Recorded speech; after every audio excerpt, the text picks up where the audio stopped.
केसली विकासखंड के टड़ा ग्राम के साप्ताहिक बाजार में आयोजित कांग्रेस की आम सभा में कांग्रेस विधायक हर्ष यादव ने शिवराज और भाजपा सरकार पर जमकर हमला बोला। उन्होंने मतदाताओं से कहा कि भाजपा नेता जब आपके पास वोट मांगने आए तो उनसे जरूर पूछें कि 20 वर्षों में मामा शिवराज सह ने केसली टड़ा क्षेत्र को घोषणाओं के अलावा क्या दिया है। उन्होंने आदिवासियों पर हुए अत्याचार और क्षेत्र की बदहाली के लिए भाजपा सरकार को जमकर घेरा। सभा के दौरान एक शराबी के द्वारा उत्पात मचाए जाने को लेकर कांग्रेस नेताओं ने इसे भाजपा नेताओं की कारगुजारी बताते हुए कार्यवाही की मांग की है। सभा को संबोधित करते हुए कांग्रेस प्रत्याशी और मौजूदा विधायक हर्ष यादव ने कहा कि भाजपा के नेताओं के पास किराए के पैसे नहीं थे और अब स्कॉर्पियो फॉर्च्यूनर में घूम रहे हैं, महलों और अट्टालिकाओं में रह रहे हैं। भारतीय जनता पार्टी के नेता जब आपके घर पहुंचे तो उनसे जरूर पूछिए कि आपके शिवराज मामा ने 20 वर्षों में क्षेत्र को क्या दिया है। शिवराज मामा जो घोषणाएं करके गए थे वह पूरी क्यों नहीं हुई। वो बेरोजगार जो पढ़ लिख कर घर बैठा हुआ है, पढ़ लिख कर रोजगार की तलाश में अन्य प्रदेशों में भटकता है, उसे रोजगार कब मिलेगा। बड़ी उम्मीदों के साथ दिन रात कड़ी मेहनत कर गांव का मजदूर किसान अपना पेट काट कर बेटे बेटियों को पढ़ा लिखा कर इंजीनियर ग्रेजुएट बनाता है, परंतु उसे रोजगार नहीं मिलता और दर दर भटकने के लिए बाध्य है। कांग्रेस प्रत्याशी विधायक हर्ष यादव ने सभा को संबोधित करने के बाद हाट बाजार टड़ा में लोगों के बीच जाकर जनसंपर्क किया एवं कांग्रेस के पक्ष में मतदान करने के लिए लोगों से अपील की। साथ ही आगे उन्होंने क्या कहा, देखिए पूरी खबर। और नहीं बिक रही हो तो मैं पूछना चाहता हूँ टड़ा वाले भाई को, बताइए टड़ा में घर घर दारू बिक रही कि नहीं बिक रही, बिक रही कि नहीं बिक रही। देखो ये इनका मैं पुलिस वाले भैया आपसे निवेदन करना चाहता हूँ, इनको देखिए, इनका मुलायजा कराइए, इनको सुनाइए, दबाए बनाइए आप ये दारू पिए कि नहीं पिए।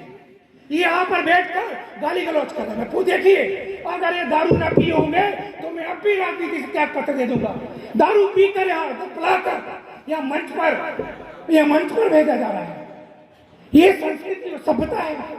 अरे मैं भी जानता हूँ भाजपा के बहुत सारे नेताओं को जिनने हमेशा अच्छी राजनीति की है और वो जहां भी मिलते हैं बड़े भाई के नाते, अगर वो मेरे बड़े भाई है तो हम लोग पैर पड़ते हैं, लेकिन इन तुच्छे, इन गुंडे, इन मवाली भाजपा वालों से मैं कहना चाहता हूं, उनसे कहना भी चाहता हूं कि इस प्रकार के कुकृत्य बर्दाश्त नहीं किए जाएंगे। राजनीति होनी चाहिए लेकिन सूचना की राजनीति होनी चाहिए। आपका मन है आप भाजपा के लिए प्रचार करिए, हम कांग्रेस के लिए प्रचार कर रहे हैं। जिसने जनता की लड़ाई लड़ी होगी उसको वोट मिलेगी, जिसने जनता के साथ धोखा किया होगा, छद्म किया होगा, उसे जनता पसंद नहीं करेगी। अगर 2 बार से माननीय हर्ष यादव जी चुनाव जीत रहे हैं तो उसके पीछे कारण क्या है। उसके पीछे कारण है कि उन्होंने हमेशा आदिवासी भाइयों की लड़ाई लड़ी, वंचितों की लड़ाई लड़ी। अरे रीवा में जब एक आदिवासी भाई के ऊपर पेशाब की गई थी, रीवा में आदिवासी भाई के ऊपर पेशाब की गई थी, तो मैं पूछना चाहता हूं क्या भाजपा वालों के मुंह में दही जम गया था? तब विरोध क्यों नहीं किया आपने? तब विरोध क्यों नहीं किया? मणिपुर में जब हमारे आदिवासी बहन को निर्वस्त्र घुमाया जा रहा था तब आपने विरोध क्यों नहीं किया? मैं पूछना चाहता हूं तब आपने विरोध क्यों नहीं किया? उस समय चाहे बिजली मध्य प्रदेश के साथ साथ देवरी विधानसभा का भाग्य लिखा जाना है। आपको 17 तारीख को क्षेत्र की दिशा और दशा सुधारने के लिए मतदान करना है। इस क्रम में टड़ा ग्राम में आयोजित ये चुनावी आम सभा में पधारे कांग्रेस के प्रत्याशी सर्वहारा वर्ग के नेता सम्मानीय हर्ष यादव जी, देवरी से पधारे ब्लॉक कांग्रेस कमेटी के पूर्व अध्यक्ष विजय गुरुजी, गौरव शांडिल जी, ब्लॉक कांग्रेस कमेटी केसली के अध्यक्ष अनिरुद्ध सिंह जी, पूर्व अध्यक्ष शिवराज सिंह जी, सरपंच पुष्पेंद्र सिंह जी एवं सभी कांग्रेस के शानदार जानदार कार्यकर्ता और नेतागण, social media, print media, electronic media के साथी एवं क्षेत्र का विकास तय करने वाले, क्षेत्र का भाग्य तय करने वाले मतदाता साथियों। चूंकि सभा बहुत पहले से चल रही है, सभा के बीच में कुछ व्यवधान भी आए। व्यवधान के बारे में सारे वक्ताओं ने आप लोगों को बताया। मैं आपसे बात करना चाह रहा हूं इन लोकतंत्र के हत्यारों भारतीय जनता पार्टी के इन नेताओं के बारे में मैं बात करना चाह रहा हूं। नरेंद्र मोदी, नड्डा और अमित शाह की मैं बात करना चाह रहा हूं। मध्य प्रदेश के कार्यवाहक मुख्यमंत्री शिवराज सिंह की।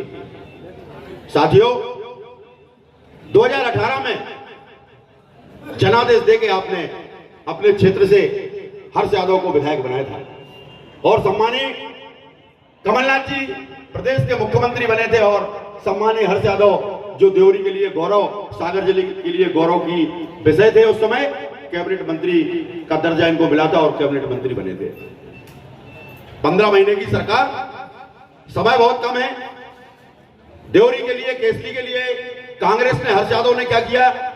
15 महीने में कांग्रेस की सरकार ने पूरे देश के साथ क्षेत्र में क्या किया?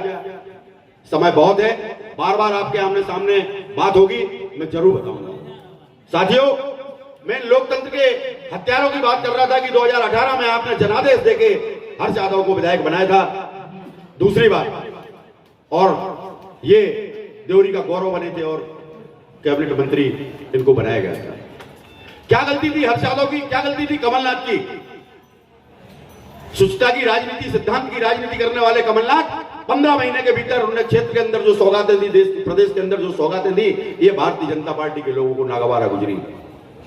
और 15 महीने में मैंने अपनी मंचों से कई बार इस बात को कही, गोपाल भार्गव ने दिन में सपने मुख्यमंत्री बनने के देखे। भारतीय जनता पार्टी के लोगों की रात की नींद बेचैन हो गए थे। ये सरकार से बेदखल हो गए थे। सरकार के दलाल, सत्ता के दलाल लोग, इनने साजिश और षड्यंत्र करके लोकतंत्र की हत्या करके उस निर्वाचित सरकार की हत्या की जिसमें आपने अपना मूल्य वोट दिया था।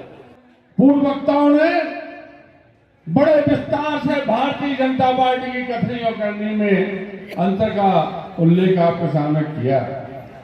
वो भारतीय जनता पार्टी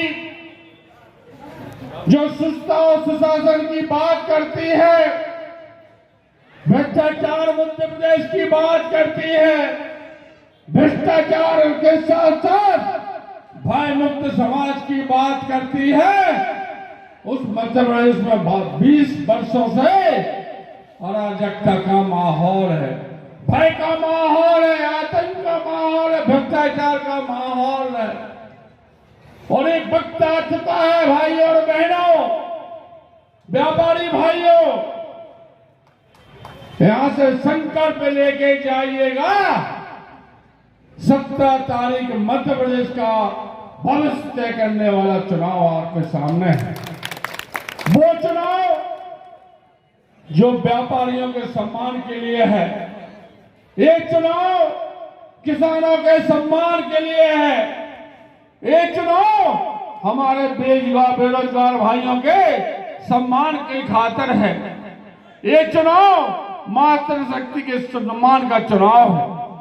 इसलिए चुनाव बेहद महत्वपूर्ण चुनाव है और निश्चित रूप से देवरी विधानसभा के साथ साथ मध्य प्रदेश का भविष्य तय करने वाला चुनाव है, देश का भविष्य चुनाव करने वाला चुनाव है। आज जरूरत इस बात की है, जाति या धर्म पर बांटने वाले लोग, वो बहरूपी और पाखंडी लोग जो हमें जाति और धर्म के नाम पर, संप्रदाय के नाम पर बांटने के लिए रंग बिरंगे कपड़ों में निकल चुके हैं, जनता के बीच में आरजू मिन्नत कर रहे हैं, चरण बंधन कर रहे हैं। जनता उनसे पूछ रही है कि 20 वर्ष तक आप कहां थे? वो गरीब पूछता है जिनका गरीबी रेखा में परमिट होने के नहीं, पात्र होने के बाद भी परमिट नहीं बनता है। वो गरीब जिनको प्रधानमंत्री आवास की सुविधा से वंचित किया जाता है, वो गरीब जो अनुसूचित जाति जनजाति का होने के बाद भी, पात्रता होने के बाद भी खाद्यान्न पर्ची से वंचित किया जाता है, वो गरीब जो कचहरी के चक्कर काट काट के हैरान परेशान होकर थक हार कर घर बैठ जाता है क्योंकि उसके पास भ्रष्टाचार के लिए पैसा नहीं होता है।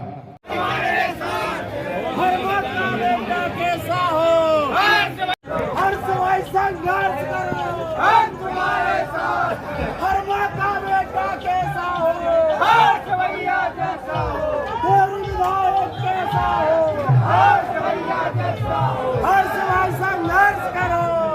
तुम्हारे साथ हैं। हर्ष भाई संघर्ष करो, हम तुम्हारे साथ। जय जय बजरंगबली, जय जय बजरंगबली।